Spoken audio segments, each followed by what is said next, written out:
ଆମର ଦାବି ସରକାରଙ୍କ ପାଖର ଆମର ଯୋଉ ପୂର୍ବ ଦରମା ଆମେ ଯେମିତି ପାଉଥିଲୁ ସେଇପରି ପାଇବୁ।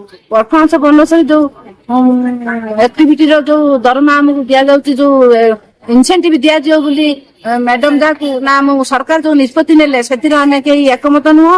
ସେଥିପାଇଁ ଆମର ଏଇ ଆନ୍ଦୋଳନ 7 ଦଫା ଦାବି ଅଛି ଆମର। ଆମର ଯୋଉ ଦରମା ଆମକୁ ଆକାଉଣ୍ଟ ସବୁ କ୍ୟାଡର ମାନଙ୍କୁ ଆକାଉଣ୍ଟକୁ ଆସିବ। ସ୍ଥାୟୀ ନିଯୁକ୍ତି ଆମର ବି ଦାବି। ଆଉ 6 ମାସର ଯୋଉ ଦରମା ତା ବି ଆମର ଦାବି।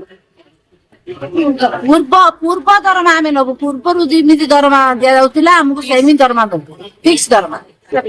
ତା ଛଡା ବର୍ଦ୍ଧିତ ରାଶି ଆମକୁ ଦରକାର, ଯେ ଆମେ ଯେମିତି କାମ କରିଛୁ ସେଇ ଅନୁଯାୟୀ ଆମର ବର୍ଦ୍ଧିତ ରାଶି ଦରକାର।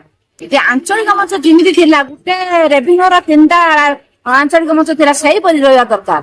ଏ ଯୋଉ ଗୋଟେ ରେଭିନ୍ୟୁର ଗୋଟେ ଆଞ୍ଚଳିକ ମଞ୍ଚ ହବ, ସେଟାକୁ ଆମେ ଚାହୁଁନୁ। ଏଇପରି ଆନ୍ଦୋଳନ ଆମର ଜାରି ରହିବ ଯେ ପର୍ଯ୍ୟନ୍ତ ସରକାର ଆମ କଥା ନ ଶୁଣିଛନ୍ତି। ଏପର୍ଯ୍ୟନ୍ତ ତ ଶୁଣି ନାହାନ୍ତି।